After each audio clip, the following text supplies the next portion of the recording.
All right, okay.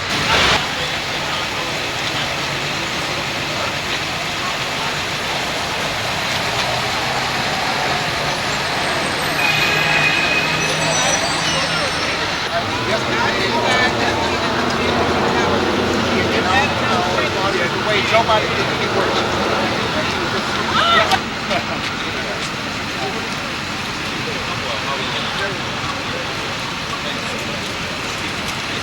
Hey, bro, how's it going? All right.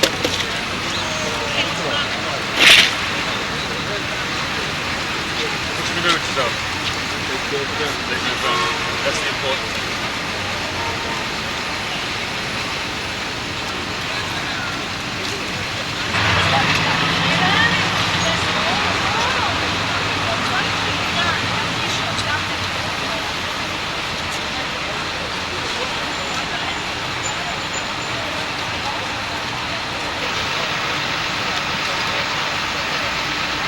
Everybody's here for the bullshit, right? Y'all hear about voice. You always say, we're going to fill on first. You don't have to pump any calls in the element. You get a little heat now, all right? You got captain, so he's fucking.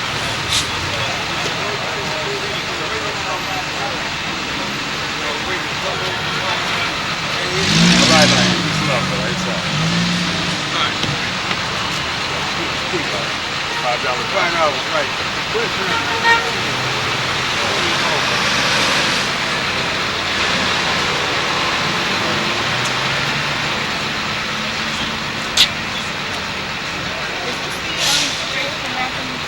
Yes. Are you Mr. Brother Carter? Yes. No, you can go. $5 for a dog.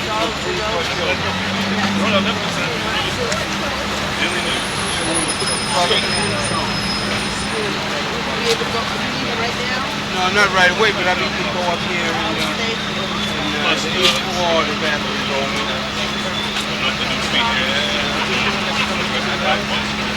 No, this is just here. I didn't go to them to keep it.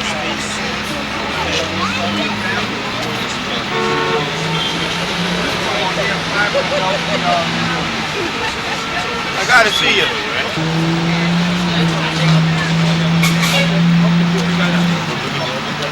Yeah. I remember you. No, Mr. Carter, Brother Carter. That's for Miriam Carter. I'm changing the name. Brother Carter, Sister Sabrina. Yes, I'm waiting for my sister. I wanted to know about Sister I have no idea. You know, our folks at the time, brother should have been out of here. I'll see what they're doing. Bible at the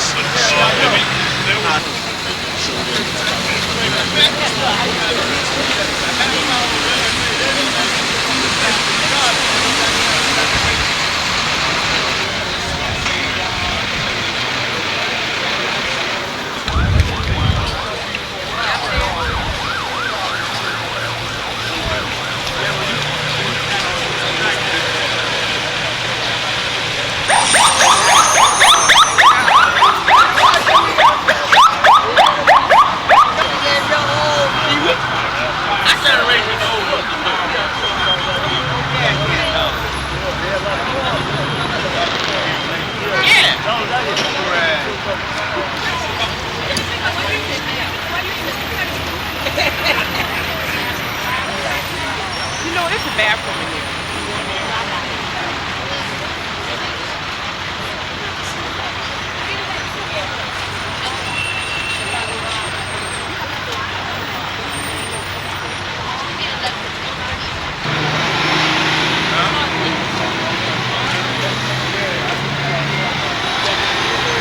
At this point, I'm not sweating anything.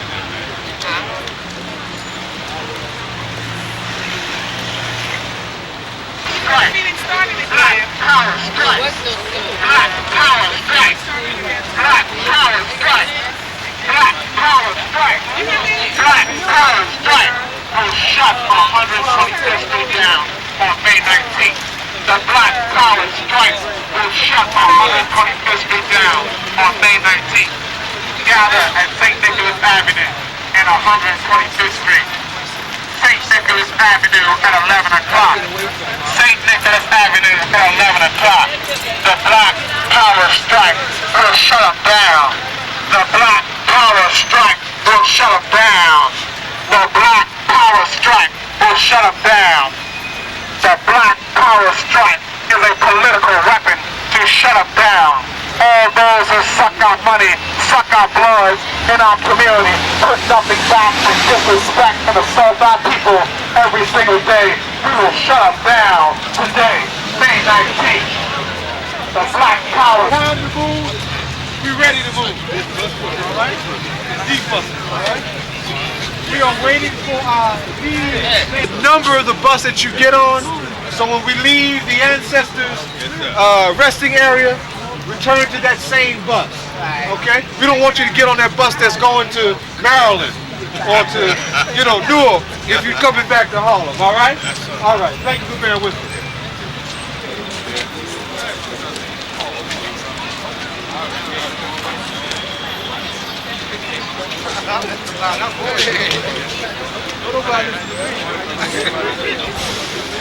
Yeah, I don't have That's a big bitch, man.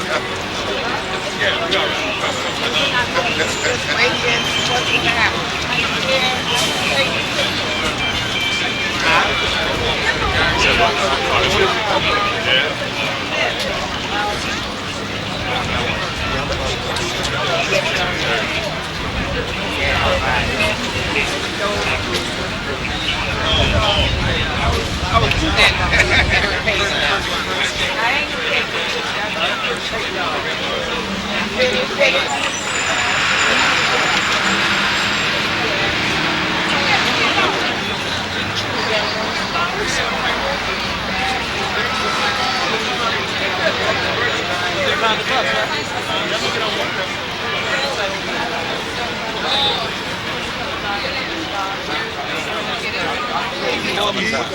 Don't worry, I ain't leaving. You can just stand your ass here till time to get on the bus.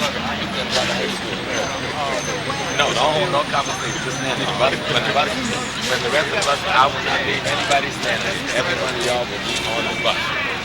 So this, and it ain't coming. And the other brothers, asking for a donation.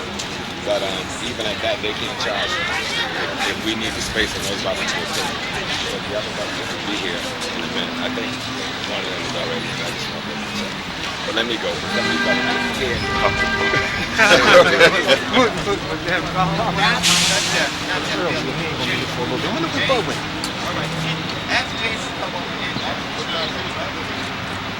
You walk with me.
Closer, brown brothers and sisters, closer. Say Malcolm X. Say by any means necessary.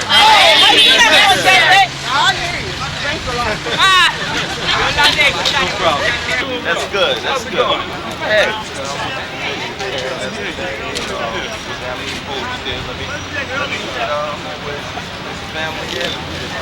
That's on the computer.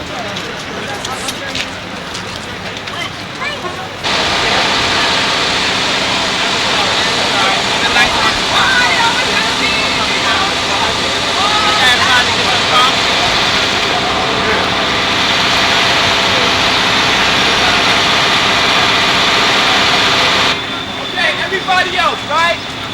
We even doing this before this bus right here. bus. So wait, the bus is not coming from the school? Yes, they are.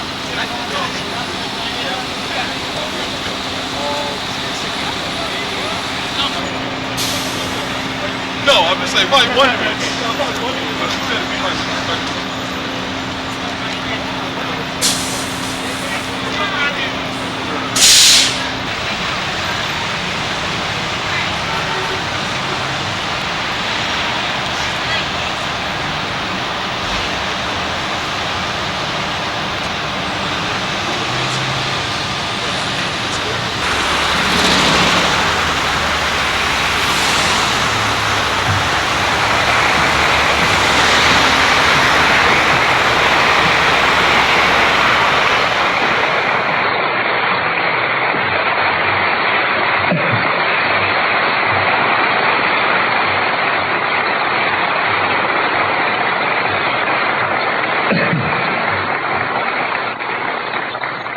Distinguished guests, brothers and sisters, ladies and gentlemen, friends and enemies.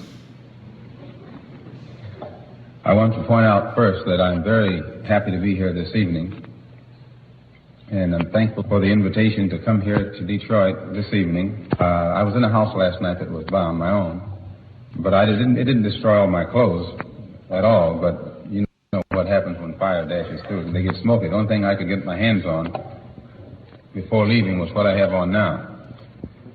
And it isn't something that made me lose confidence in what I'm doing, because my wife understands, and I have children from this size on down, and even in their young age, they understand. I think they would rather have a father or brother, or whatever the situation may be, who will take a stand in the face of any kind of reaction from narrow-minded people, rather than to compromise and later on have to grow up in shame and in disgrace.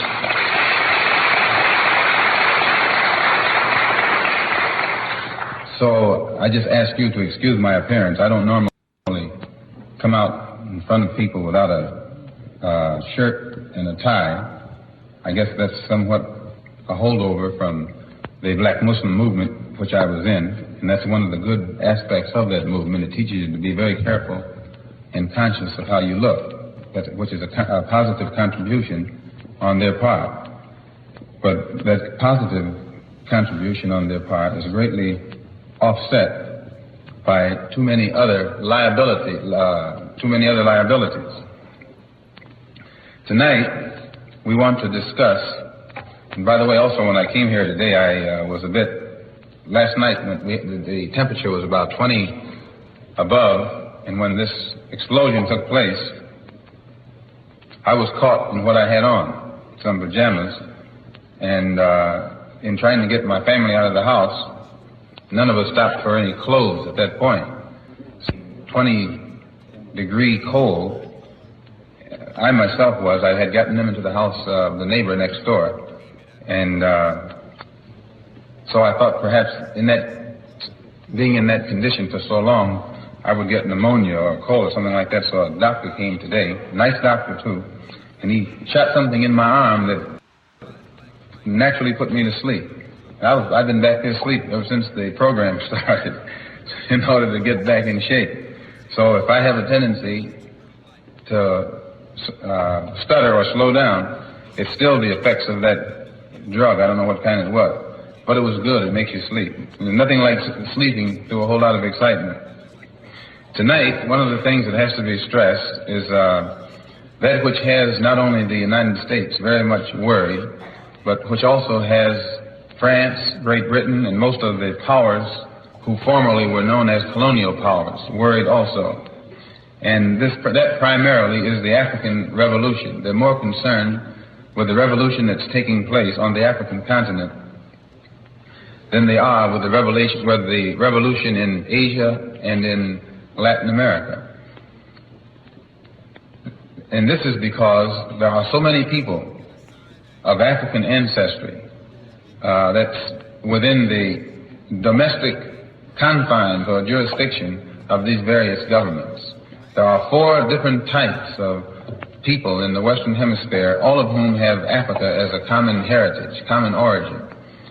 And that's those of our people in Latin America who are black, but who are in the Spanish-speaking areas.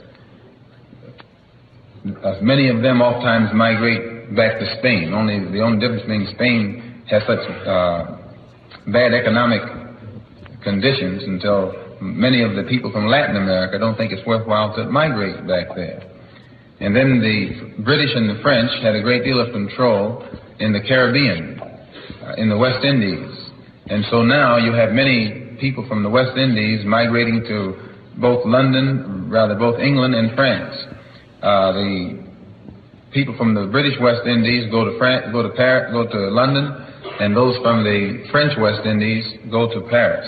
And it has put France and England since World War II in the precarious position of having a sort of a Commonwealth structure that makes it easy for all of the people in the Commonwealth territories to come into their country with no restrictions. So there's an increasing number of dark-skinned people in England and also in France. And when I was in Africa in May, I noticed a tendency on the part of the Afro-Americans to what I call lollygag. Everybody else who was over there had something on the ball, something that they were doing, something constructive. For instance, in Ghana, just to take Ghana as an example, there would be many refugees in Ghana from South Africa.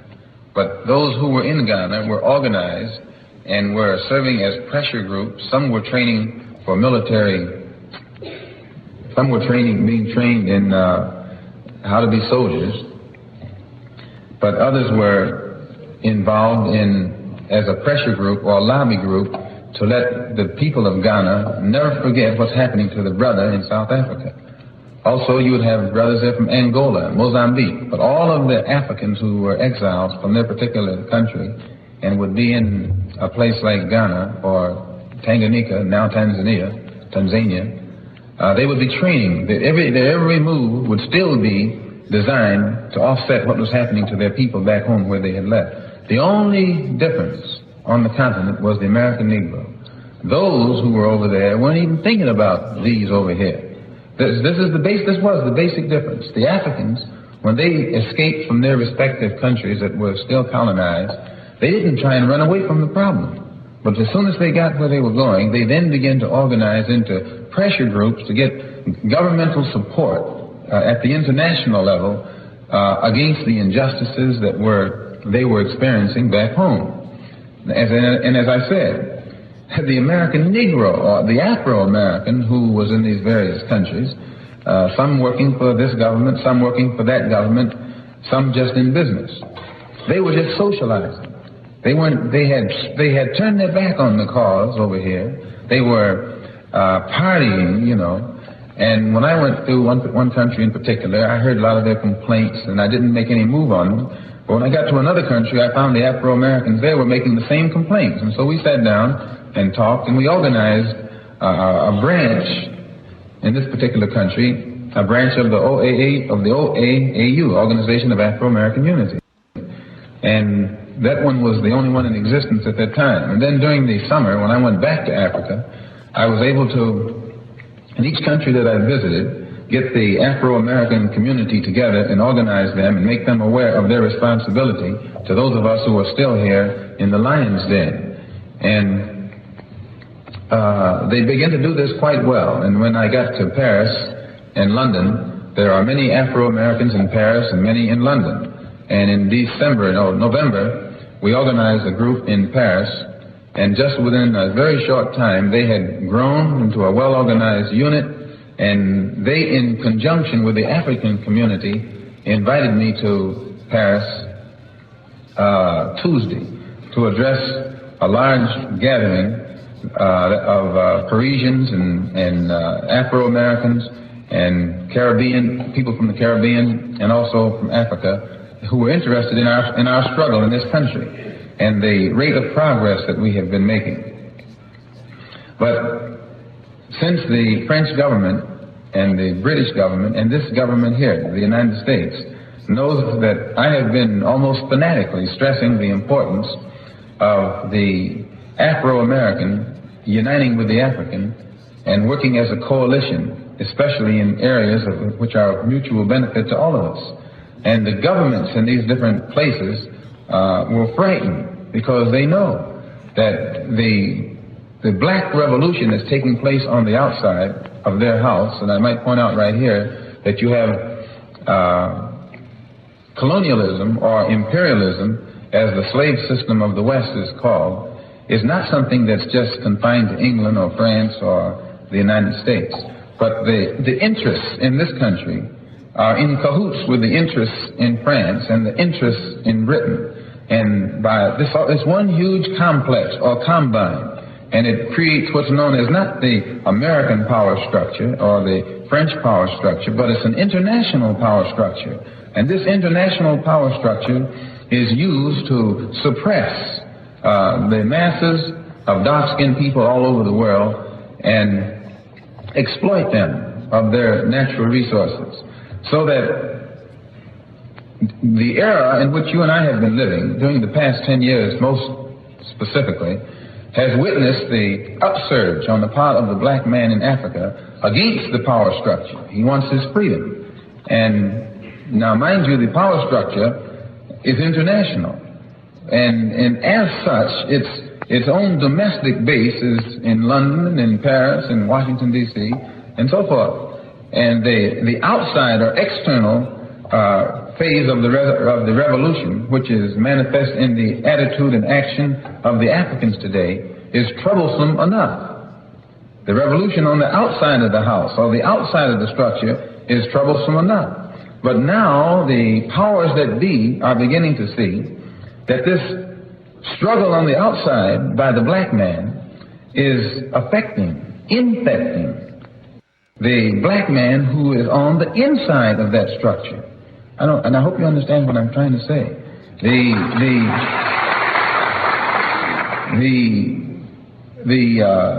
newly awakened people all over the world pose a problem for what's known as Western interests, which is imperialism, colonialism, racism, and all these other negative isms or vulturistic isms.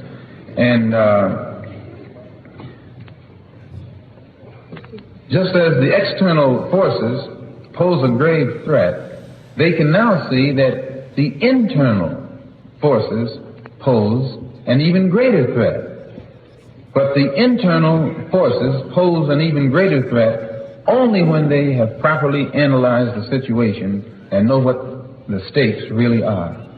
Just by advocating a coalition of Africans, Afro-Americans, Arabs, Asians, who live within the structure, it automatically has upset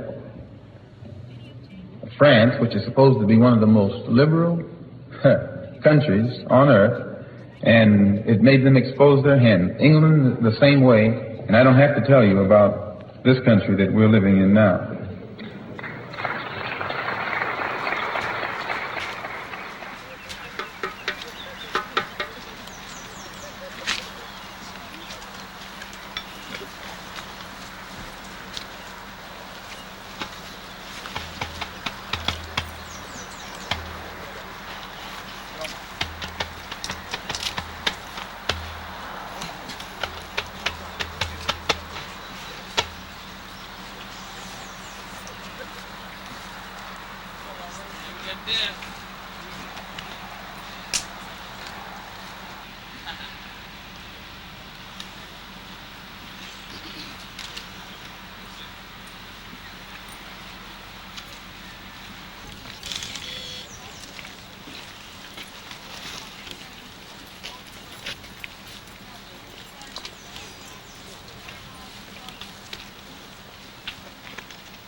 Okay, I just need Dakota Brown. You'll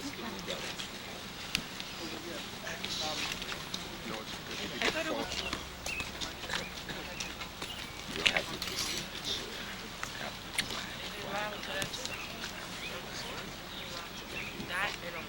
chair. Stand behind me when I get up there. Bring the chair. We should dress one more brother. We got enough for one more brother. Put it on.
I love the red tree. He has good taste. You come here every year? It's my first time here. That's great. Let's hug one more time. Let's hug first time.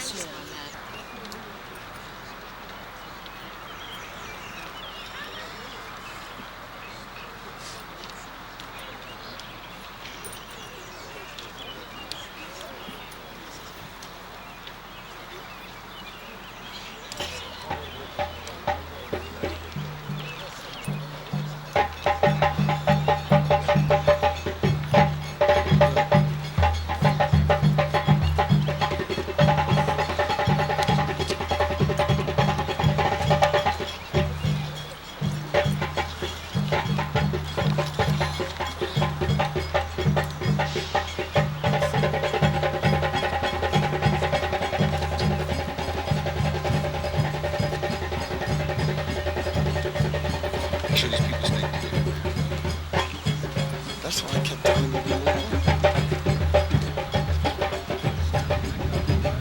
See, because I'm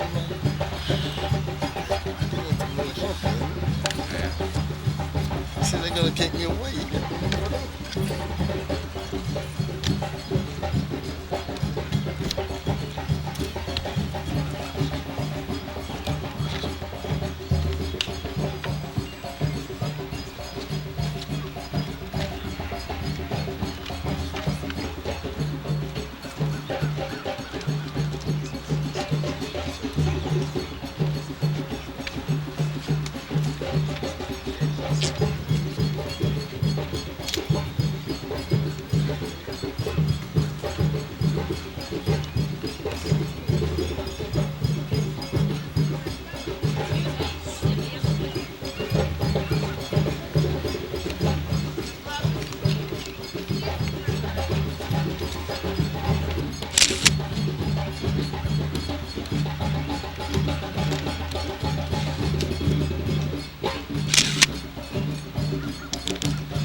أشهد أن لا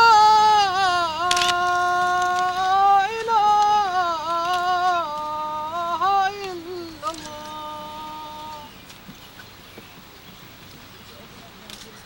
أشهد أن محمد رسول الله أشهد أن محمد رسول الله حي على الصلاة حي على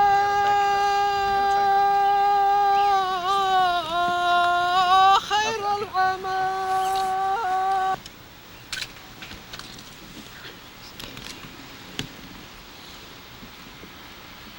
OTAP, what's that? Nothing complicated about that. And in doing so, we hope to stimulate others to study him as well as other revolutionaries. Because he studied other revolutionaries, and he studied other revolutions, and he studied other ideologies. I'm not saying we cannot use anything from Marx, from Engels, from Lenin. We may use anything that Mao spawned, or Ho Chi Minh, or the Algerian Revolution, or Fidel with his beautiful self in Cuba. But we cannot say to our people, we will liberate you without even examining the context of your mind. That is wrong, and you'll never liberate our people.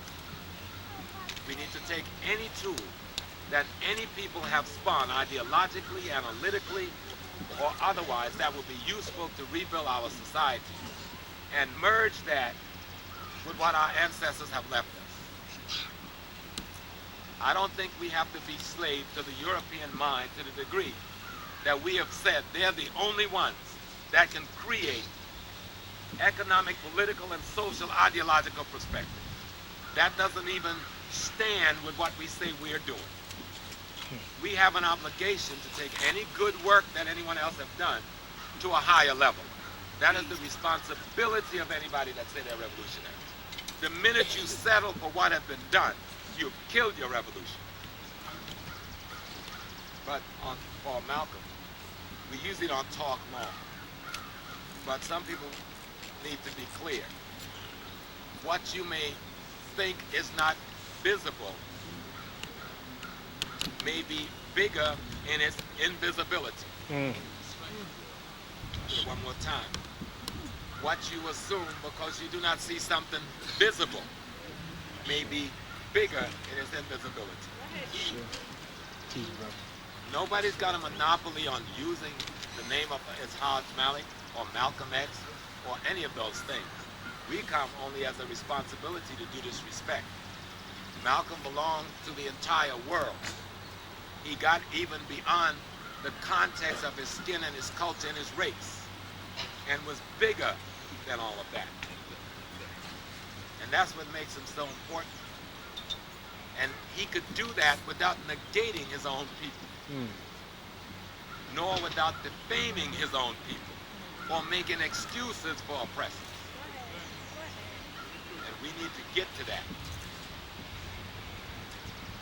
So me, I'm just a slave for the people. May not be able to offer much more than this little stimulation on this little day. But if I offer that honestly and that's the best I can do, then I'm a revolutionary. But I can do more than that, and I do more than that. But that's not so important. Standing here, we always have one sister, the Queen Mother, who will speak for all the women, and one brother who will speak for all the men. And we are lucky, and we have two other people. We have Brother Stark, who I met when I came to the OAU, and who's been here every year, who stands as the symbol and the representative of the OAU. We have Brother Bonsu, our elder, who was with Malcolm while he lived. You'll see him in many videos waving his little stick.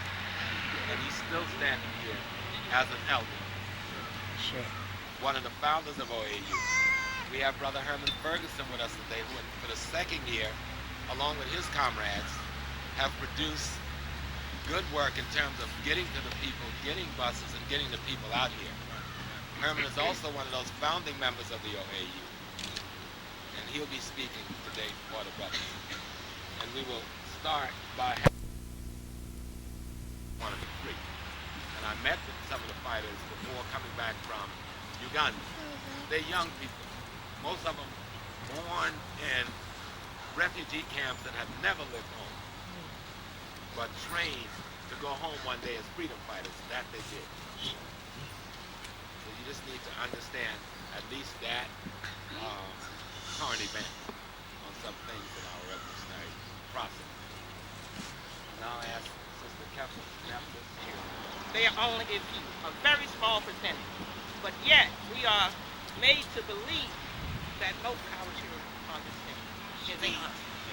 I'm calling upon you to free your mind, raise your conscious level, and take our children back. That means you've got to teach them in the home before you send them out to be taught by the colonizers and the oppressors. Because if we don't do that, we can forget about the future. We are here now, but we need someone to carry on while we are gone. Now, Malcolm was about that. You know, he wasn't about just accepting things as they were. He was about change. And we are about change. We are about freeing of the mind, raising the level of consciousness so that our children can become the leaders, the rulers that they once were. And if we don't do that, then it's on us. This African race must continue. And our students must be prepared to free Africa, to free the diaspora, and Africans anywhere on this planet. And we must regain this planet. We once ruled it, and we rule it again. And I thank you.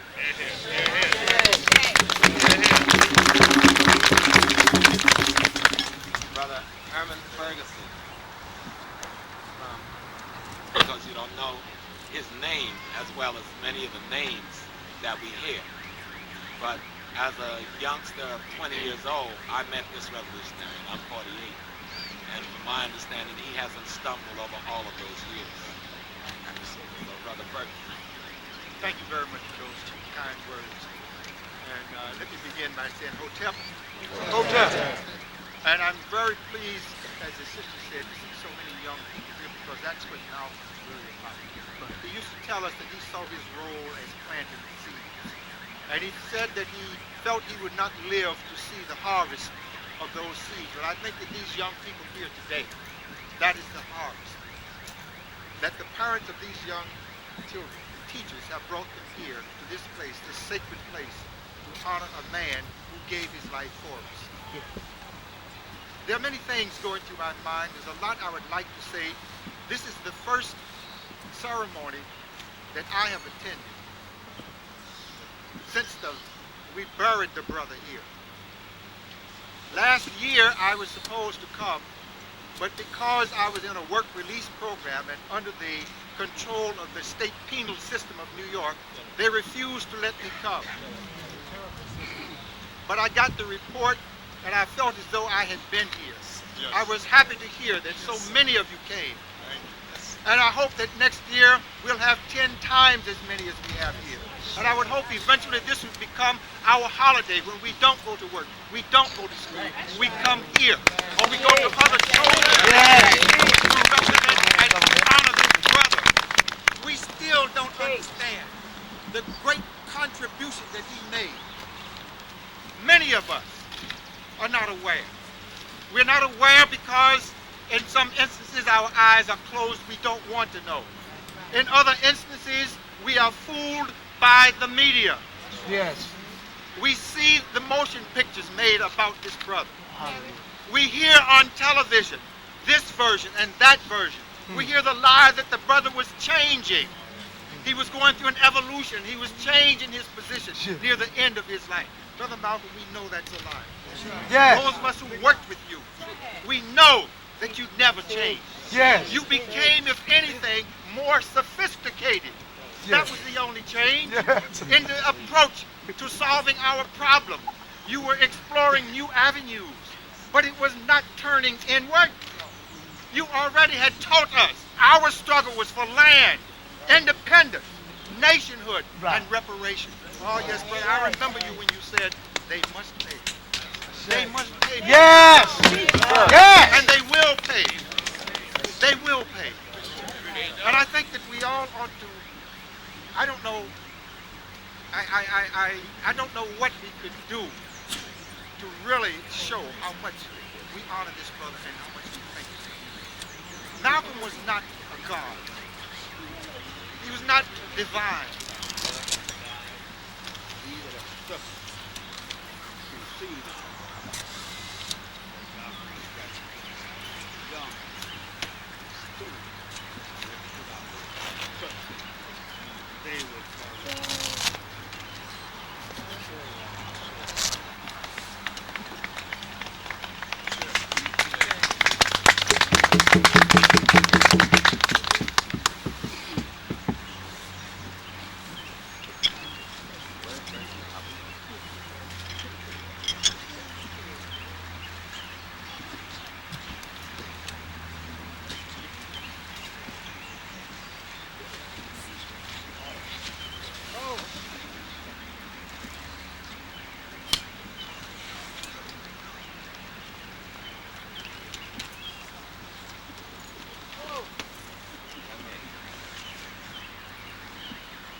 The brother said that Malcolm X was a power and that it made a major change in his life as a guide so he wouldn't go around and misuse himself and be misled by others.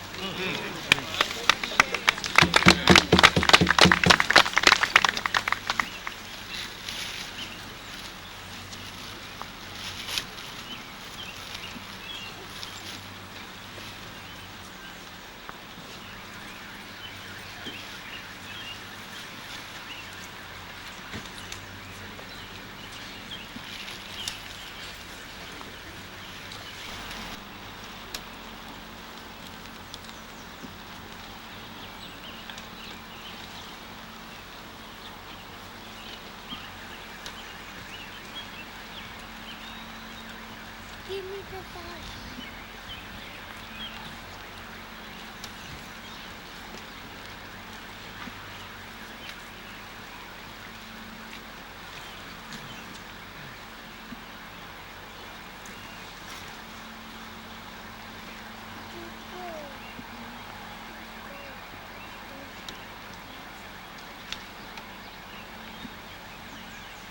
What we're going to do now is the slowest and the longest part of the ceremony. But Sister Careful will hold the flag, and we ask each and everyone to come by and salute the flag by touching it and touching your heart, or the salute you want to do, in a rededication. The best way for us to celebrate Malcolm is to make the next 364 days a revolutionary affair. That we don't let one day go by where we don't take some action towards liberation, where we don't do some studying to raise our consciousness around the question of self-determination. And if you're not in an organization, join one, but don't join just anything. Examine the history and the principle of the people in the organization. And when you find one that represents the principles that deal with revolution, that you feel Malcolm would have joined, join that and work with that. None of us should be in a situation where we do not have an organization and comrades we are working with. You understand? So that the best way to symbolize respect for Malcolm is to struggle to destroy the oppressors and the bankers of this world. We know who they are. And so our life from the cradle to the grave should have only one purpose. And that purpose is to live as revolutionaries until there's no need for the revolutionaries. Again.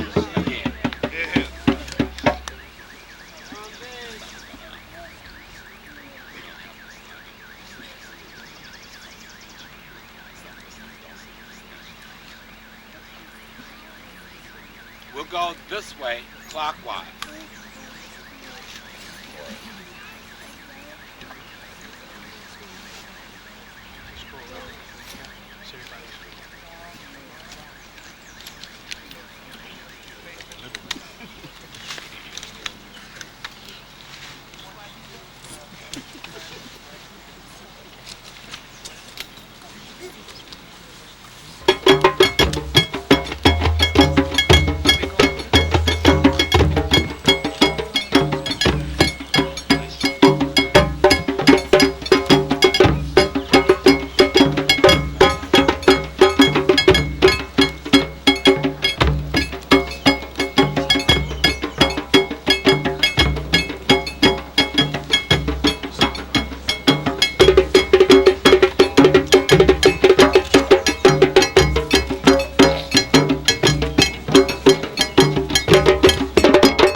told you, brother. Hey.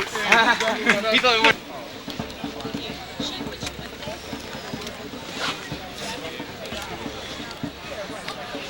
Last call, and please respect not walking over others on the grave sites.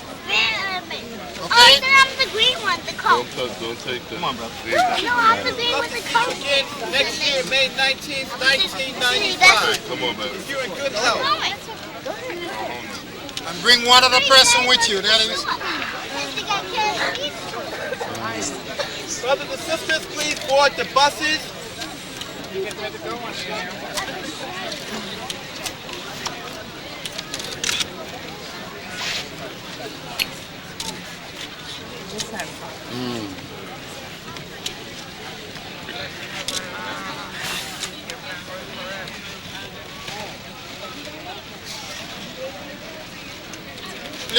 Please board the buses and enter your cars.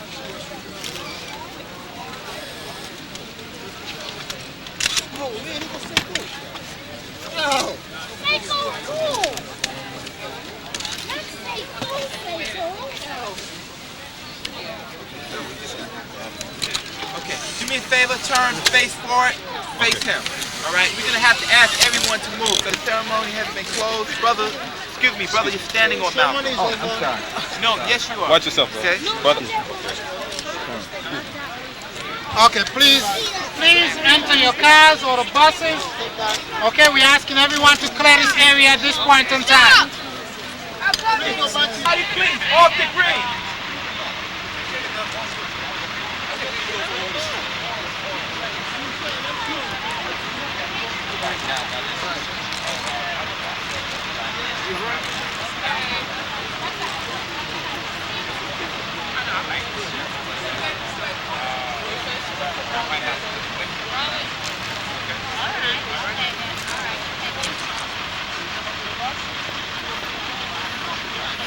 Hey! What up? I'm leaving you in second in charge. Thank you, my brother. Can I be third? Take care of them. Can I be third? Definitely. Thank you. Is this number one? We're all together now. One.